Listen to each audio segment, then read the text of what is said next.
You're listening to That Music Podcast with Bryson Tarvin, the curriculum designer and educational consultant behind That Music Teacher and the Elementary Music Summit. Each week, Bryson and his guests will dive into the reality of being an elementary music teacher and how music can truly be transformative in the lives of the students you serve. Show notes and resources mentioned in this episode can be found at thatmusicteacher.com.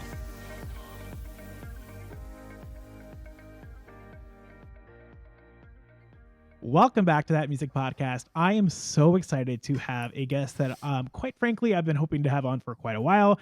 We have David Rowe from Make Moments Matter. David, thank you so much for chatting with me today. Oh, thanks for having me. So today we are going to get into a little of the nitty gritty, or at least as far into the nitty gritty as we can in a short episode, about the Orff Schulwerk, which, full disclosure, is not something that I have a whole lot of experience in. But every time I get more experience in it, I'm like, yes, this is it. I'm here for this. So I'm excited to chat a little bit about that.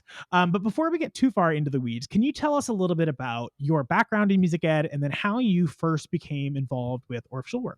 Sure. So my background is I thought I was going to be a college professor or maybe a high school teacher. I did my bachelor's and then I did my master's right away. I did a master's in conducting because I thought I wanted to be a choral conductor. So I did that. I also did a K-12 music education certification because I thought maybe I'd do high school. I don't know. And so to do that, you have to take all the elementary courses. You have to student teach in elementary in the state I was certifying in.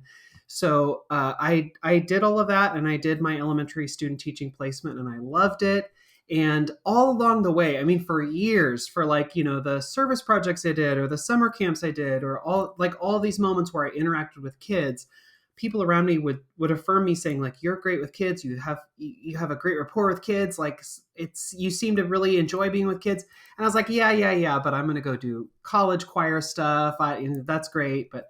And then when I really worked with kids in my elementary student teaching placement, it felt really good. It felt right. And I was like, maybe this is what I want to do. And so my first job I got in elementary music and I was just happy and excited, but also very scared because I thought all along I was going to do high school or college. So I had never really put as much emphasis on elementary. And I feel like there are people who understand that, who are like, I taught band for 6 years. And, so that's the place I was at. And I went to the college professor who I really loved and trusted. And I said, Dr. Robinson, like, I got this job. I'm sad about the job, but I am terrified. Like, I don't know what I'm doing.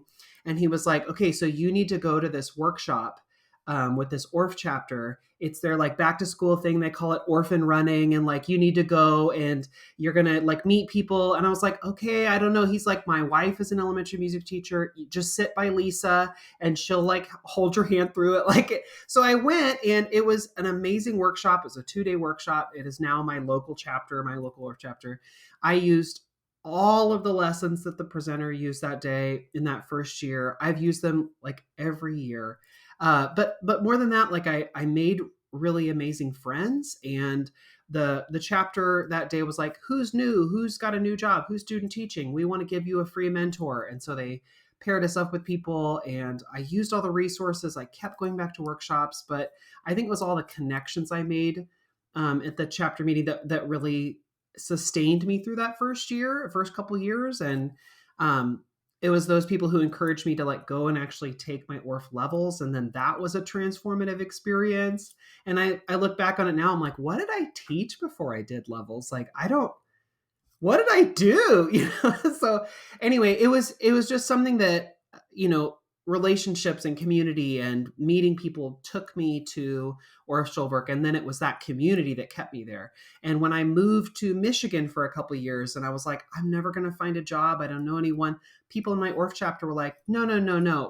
There's a chapter there and I have friends there and I did levels with so-and-so. And it was like, anytime I moved or had to do things around the country, it was that community of Orff Schulwerk people that helped me connect and find jobs and find friends. And so Orff Schulwerk has really been like a transformative thing in my life. It's helped me not just in the classroom, but in my professional life and with friends and moving and finding a house. I mean, Orff has been amazing. So I have to say, whenever I get to talk with other music teachers, it is hilarious how few of us actually expected to be elementary music teachers. So many of us were like, well, maybe if I have to, me included. So I think that is a really, I'm so glad that you found the Schulwerk, because I have to say, I've heard your story before of how you ended up, with Orff Schulwerk, and I really think that community piece is huge. As music teachers, we are constantly on the proverbial music teacher island where we're, alone and sometimes even the only music teacher in our district. So having these types of networks are so important. So you talked a little bit about how, kind of how you ended it up really in Orff Schulwerk, or at least kind of in the grander scale of things. But what really attracted you to the way that it's set up, and how that it functions in your classroom, and really has your approach to that evolved over time, and if so, how does that look like? So, sorry, just to clarify, so you're asking how does Orff like manifest in my classroom, and why was I drawn to Orff Schulwerk, Yeah, right? like what were the parts of it that like really made you feel like this was something you wanted to try, and then has that changed at all over your years teaching? Got it. Well, Orff Schulwerk for me is there are so many things I think to love about it, but I think the thing I love the most is that Orff Schulwerk is so active for students and for me. So students are constantly doing something, whether that means they are, patting the steady beat or singing a song or speaking a poem or playing an instrument or moving. I mean, like kids are always engaged. And so I think that it keeps them more interested, but also cuts down on some behavior problems. It's like it functions in a lot of ways, but kids being always active, kids learning all the parts, kids trying different things. For me, that's as an educator, that's really, really exciting. And also it's active for me. I know that like I might teach the same lesson year after year, but it's going to function differently because maybe this class takes us down one path, or this one we try something over here, or we add a new thing. And so I feel like I'm not stagnant, like I'm constantly like I'm building off of lessons I've already used before, but I never feel like, oh, this is the same, just one cookie cutter thing, and it's going to end the same way every time. I always know that there's room for change and room for growth. And that's really exciting for me. Yeah, that's one of those things that I really latched onto listening to your podcast early in my career. Is you had some long rotations there for a while where you were teaching the same lesson a lot of times, but you were able to kind of set the parameters, and then the students kind of took it where you were going or where they wanted to go, which is great for student engagement. But I could only think of like, I teach the same lesson in my K4 twice and I'm already bored. So like I can't imagine teaching it so many times. So being able to see it take so many different ways, I think is cool, and really can support both the educator looking for something a little bit new, but also the students having that engagement, which, like you said, that engagement just helps in so many different ways. And so much of what we do is based off of student input and student reaction and student creation. So they feel a lot of ownership because it's like their decisions that drive what we do. So it's super fun. It's always a little bit different, and it really keeps kids engaged. So I'm going to go a little bit off script here because I'm the Kodai person. I did my Kodai levels. A lot of people refer to me as Kodai. I'm very much so Kodai based, but I like trying new things, and whenever I try new something, it works pretty well. But what do you say to those people that are like, "Ooh, this sounds like a lot of relinquishing control." How do we get okay with that? Because the reality is it is relinquishing control. How do we get okay with that?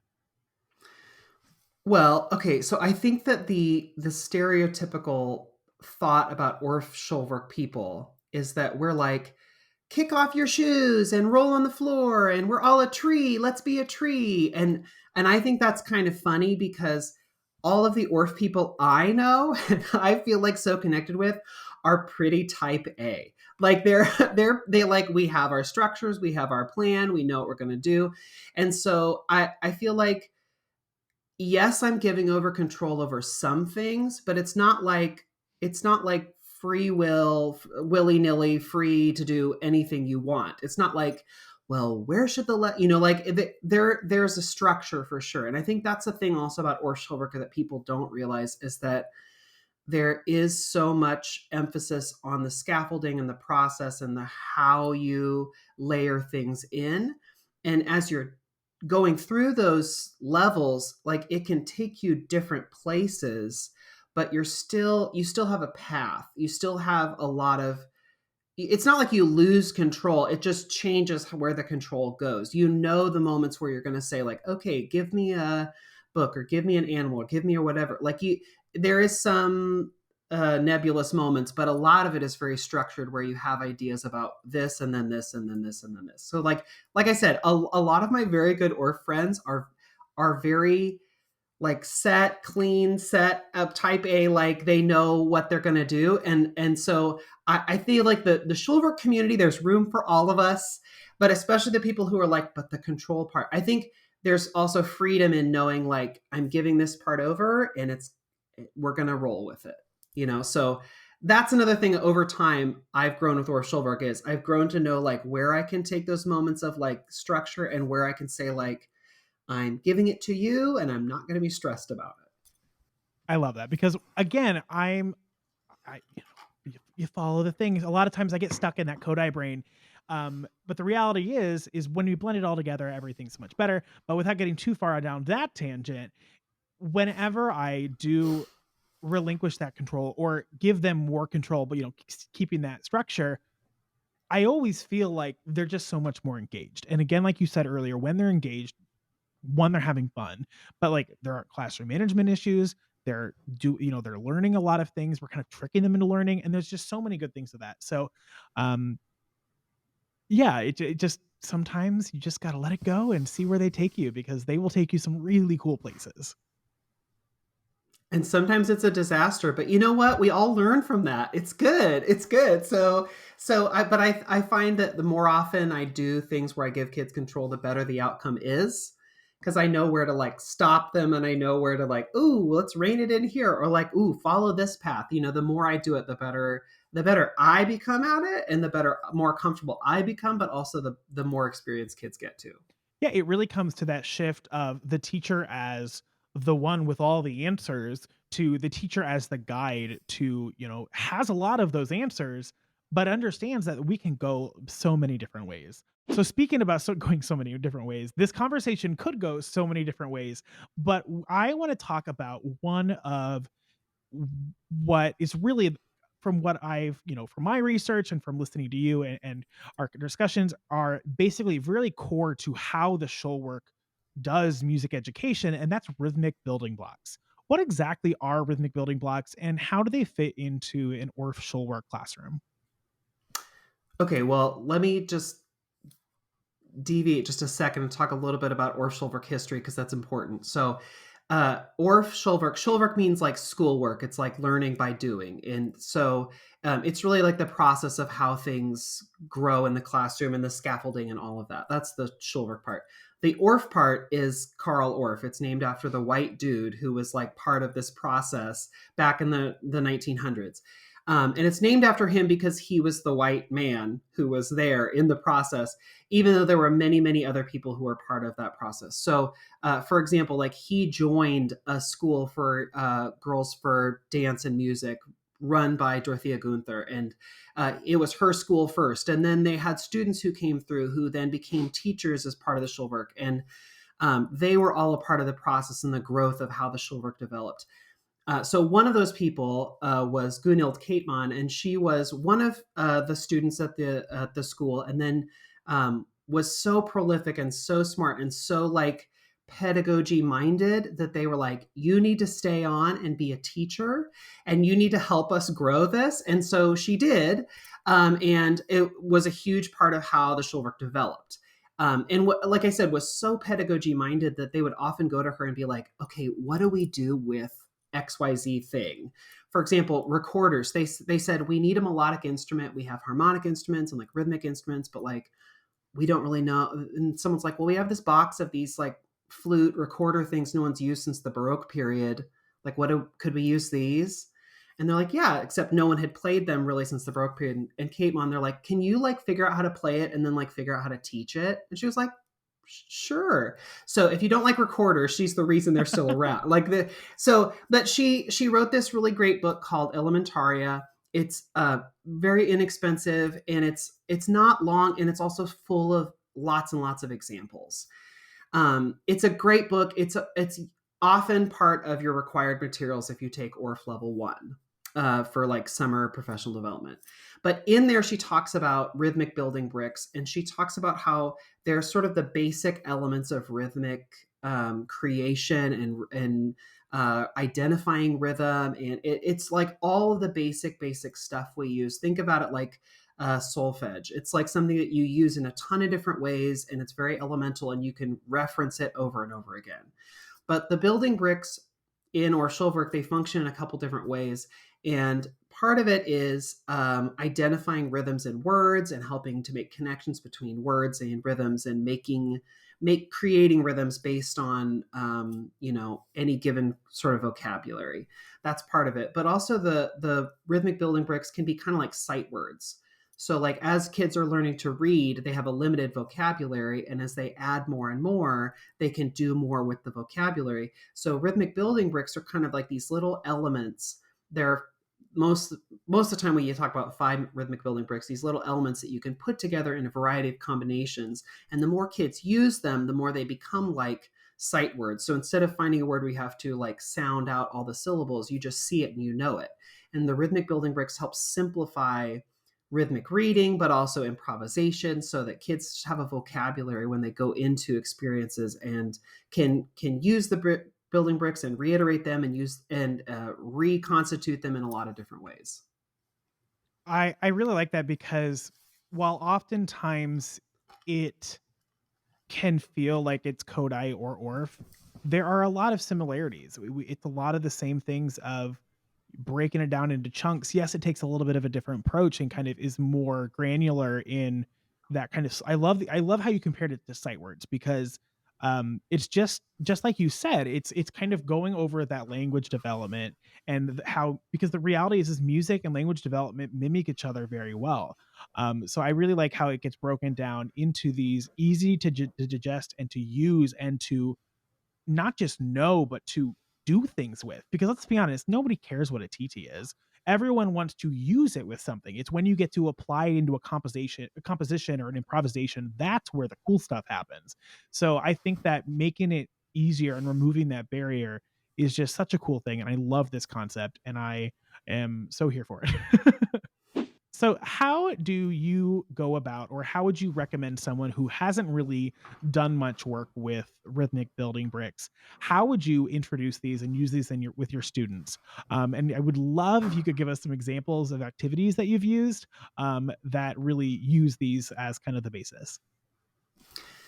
Sure. So, well, first of all, if you want to use the building bricks, or some people say building blocks, if you want to use them more often, I would suggest first buying Elementaria. That's Kate Mon's book. You can get it anywhere. It's not expensive. But it gives you a ton of examples, and not just about the building bricks. That's just one tiny element. There's so much more that helps you see the process and the scaffolding behind the Schulwerk. So the building bricks are just one element, and that book it's even if you buy it just for the building bricks, it's good. But it's got so much more. So that's a great place to start to give you some ideas. But for me, the building bricks really manifest in my younger kids, and then I start using them more and more and more. And so the first maybe couple activities we might do are, I have a lot of manipulatives and things that I use with kids where it has words that they already know or probably already know, and then rhythms that relate to them. So a great example is food.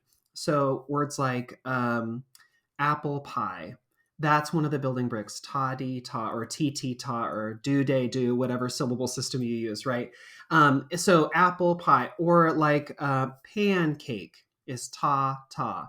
Or, just you can think of a lot of different words. And we basically, the building bricks, there are 5 that we use most often: ta, ta, ta-dee, ta-dee, ta, ta-dee, ta-dee, ta, and ta, rest, or sometimes a half note. It depends on if you're singing it or speaking it or the instrument you're using.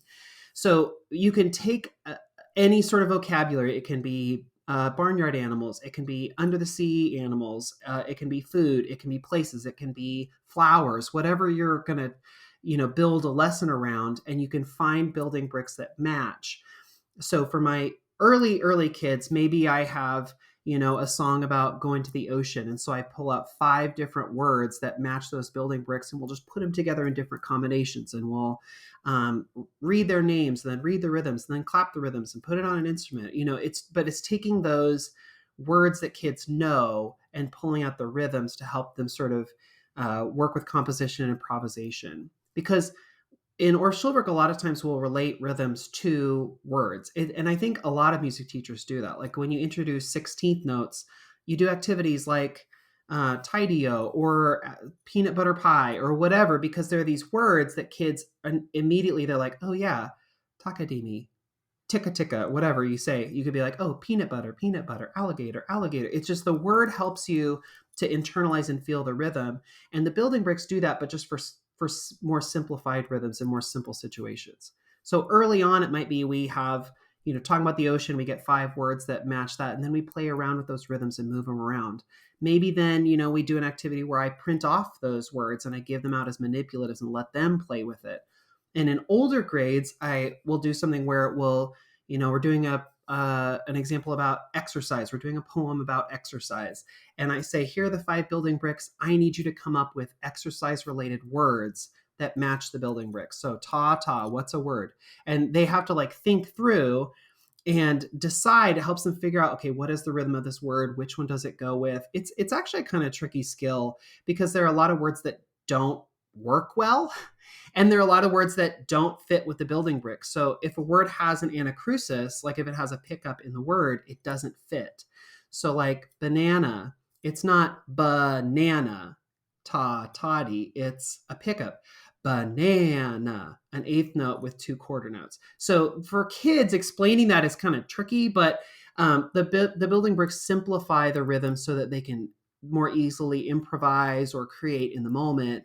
And then when you get to the older grades where you say like, okay, you need to come up with words that match, then you can have those fun conversations about, well, that word has 5 syllables, or, ooh, you're saying that word wrong, or whatever, and you kind of get to have these fun conversations about the rhythms and words and the rhythms and things they already know. But the rhythmic building bricks are almost always associated with words kids already know to help them internalize and feel the rhythms right away. Hardly ever do we use them just the static top notes and rests.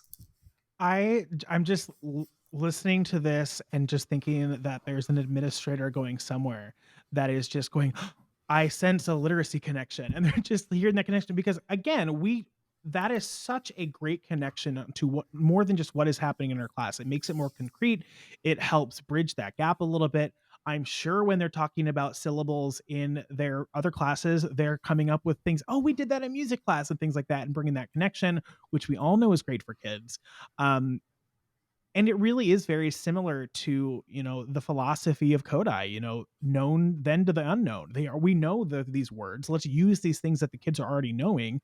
And then let's let them use it. Let's let them give them a rhythm and have them find a word, which is substantially harder because there's so many words. And like you said, there are things that are wrong, quote unquote, but we get to have that conversation with the kids. Why does it sound weird when we say banana like that? How can we fix it? Is there a better word we can do with this? Which is just a really fluid way of using rhythm, which I think is really cool. And it has a great connection, because like if you use food words, kids love food and love talking about food, and they think it's funny to put foods that would be gross together in a little rhythmic combination, but who cares? Because my goal is the rhythm. I don't care if you're putting, peanut butter with garlic, like whatever, it's fine. But it means that they get to work with subject matter that they already are excited about, but I still get my connection to my content out of it. So I think there are a lot of literacy connections to it too. And that's super valuable for the kids' literacy, but it also helps me that like all day long they're learning how to read and they're talking about words. And so if I can take that and use that in my lessons too, it helps the whole school. Yeah. And I think when you're able to open up the options to any word that exists really, you have so many different options of basically using the same things, but doing it in a way where the kids are like, oh, this is something new, which is, again, brings it back to that engagement, brings it back to just how simple it can be and how you can use it in so many different ways, which I'm sure has benefits when it comes to lesson planning and things like that as well, which can be beneficial for teachers as well. So we Yeah, talk it's great about to be able to spiral things through and use them over and over. for sure. Again, letting them experience it, however, as much as possible is super super cool. Now we talked a lot about a lot of the advantages of building bricks. What have you ever encountered any challenges using them, or what are some things that you maybe see other teachers do wrong, or sometimes that you found yourself where you're trying something and it just kind of like isn't working? I'd love for you to kind of go into the other side of using these building bricks. So I would say there are like two issues that I deal with the most when I'm thinking about rhythmic building bricks. The first is when I give kids the opportunity to categorize words or come up with words on their own, and they really struggle with certain words. So, two sound words, easy, right? One sound words, easy. Four sound words, easy to categorize. But there are two building bricks that are very similar. There's one that's a quarter note plus two eighth notes, and there's another that's two eighth notes plus a quarter note. So when you categorize three sound words, you have to decide, is it one sound plus two or two sounds plus one? So apple pie is easy. Apple is two sounds, pie is one, right? Blueberry is easy. Blue has one sound, berry has two. But if you have a word like tortilla, how do you categorize that? Does that work? Does that not work? And so you have to decide, like, you have to start thinking and understand, like, where's the word stress? Where is the emphasis? Is there a pickup in this word? Is there not? And so that works best if kids are native speakers or if they are very familiar with the word. If they don't know the word, they can't do it. So like, I don't say like, okay, I've got a menu from a Thai restaurant. Let's figure out the building bricks, because if they don't know the word, they can't categorize it. Yeah. But even with very simple words, it's a struggle for some kids, for many kids, to figure out, is this one sound plus two or two sound plus one? So like that's an easy one to say like, okay, well, there are struggles with that. But also like, does the word have a pickup? Well, what does that mean? It all depends on like how they say the words and their understanding. And even as I go around the country and do workshops, I will have people who will, I'm going to say, disagree with me on certain word pronunciations because their area of the world says things wrong. I mean, says things differently. Just kidding. No, like an example is like when I taught in the South, they would say crayon was one word and not crayon. And I grew up with Crayola crayons, not crowns or whatever. Or another one is, I always say orange juice. And I have a lot of people say orange juice, like it's one syllable. So sometimes there are words that in different parts of the country or different parts of the world are spoken differently or pronounced differently. You can have little arguments about that, but that's all language. And I think that's kind of fun to deal with. So that's a struggle that I don't mind dealing with so much. The other thing is, as kids get older, the building bricks feel kind of young. They feel kind of simple. I would argue they are still very valuable for all the things you can do with them, because the building bricks help to, reinforce that pulse and reinforce how things are structured. So I think that it's still valuable, but older kids want to use more complex rhythms. What I think is amazing is the building bricks can kind of be reimagined for an older grade levels content. So the building brick that we use, that's two sets of or two eighth note pairs, so toddy toddy or tt, that's one of the building bricks, but that can easily become a 16th note, right? Like 4/16 notes. So like, instead of being like peanut butter, it's peanut butter, right? Or like a quarter note with two eighth notes, instead of a quarter note with two eighth notes, can be an eighth note and two 16th notes. So you can use that kind of idea of categorizing words, but you can just level it up so it's 16th notes. You can you can do this in groups of 2, but also in groups of 3. So it's pretty versatile. It takes a little bit of imagination. There are a lot of activities where you can use the very, very basic bricks. And as you get older, you just have to be a little bit more imaginative with the grades about how you can implement it and use a more complex set of concepts.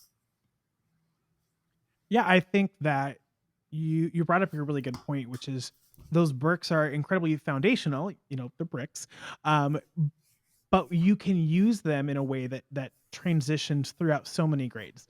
Let's be honest. Whenever we can find something that works and use it in so many different years, that's going to benefit everyone. But I think you bring up a lot of really good points of not necessarily reasons not to do this, but more of like things to be aware of. The word that I always get in trouble for is chocolate. Is it chocolate or is it chocolate? Like, I say chocolate, but I'm sure that's probably wrong. And Oh, so I don't like think so.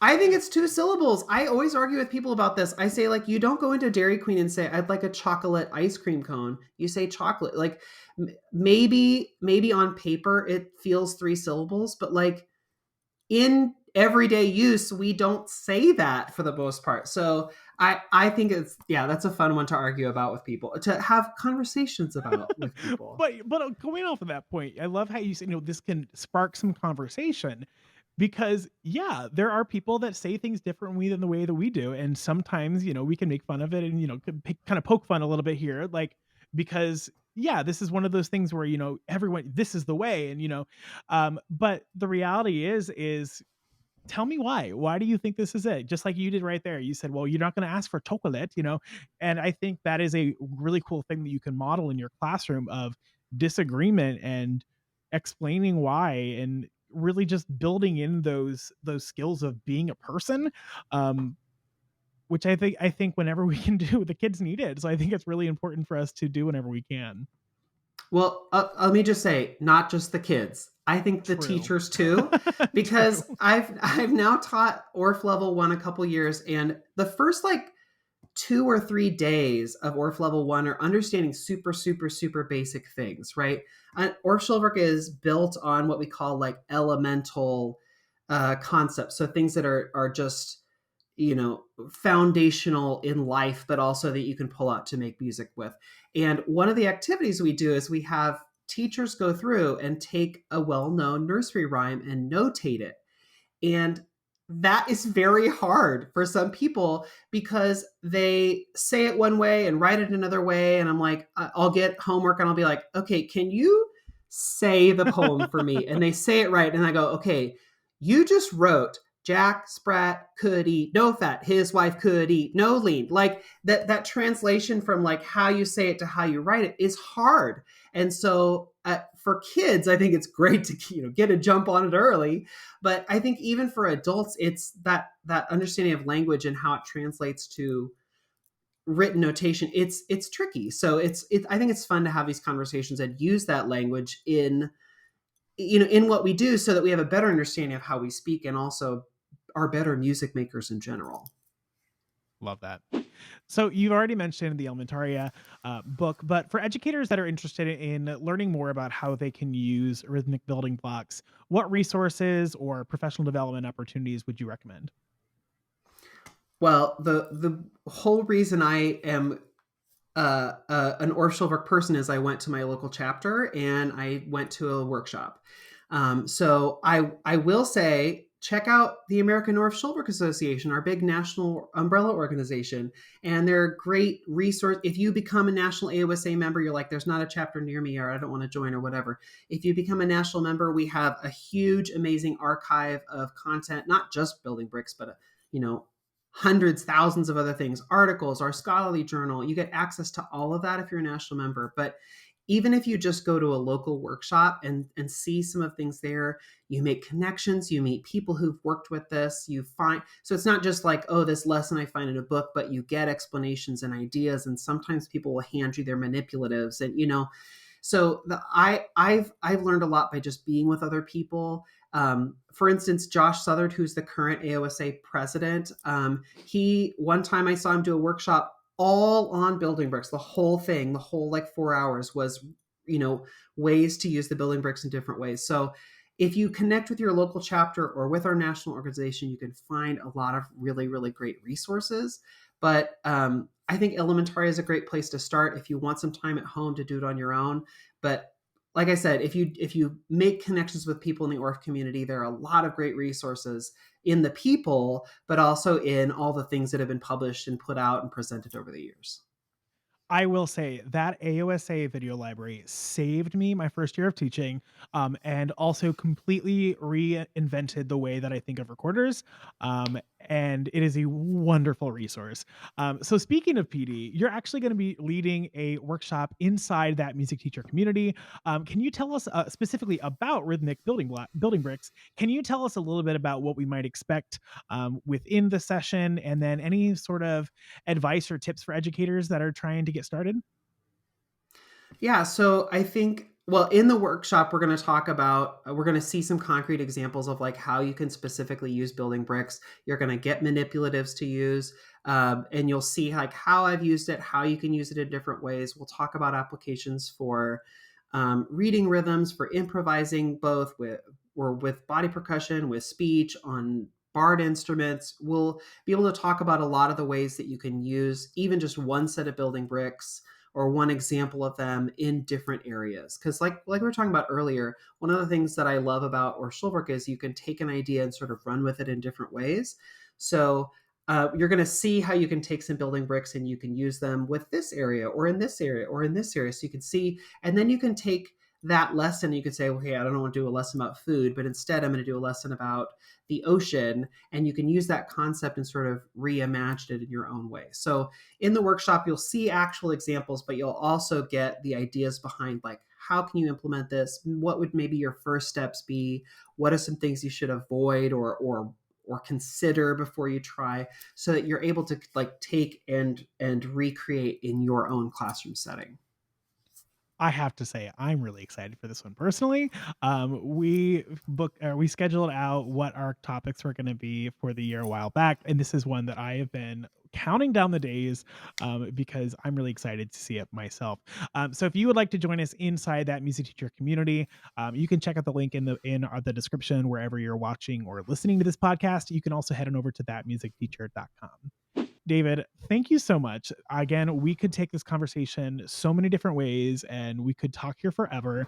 But I obviously we don't want to be here forever. So David, thank you so much for joining us today. Thank you for taking some time talking about the Orff Schulwerk, and thank you for being one of our guest presenters inside that music teacher community. Yeah, thanks for having me. I'm really excited about it. And I guess this means we'll just have to have another conversation in the future. Yes, we'll have to take it one of the other thousands of different ways we could do it. David, thank you so much. Thank you so much for listening. If you are interested in joining us inside that music teacher community, again, check out the description wherever you're listening or head on over to thatmusicteacher.com. And we will see you next week here on That Music Podcast.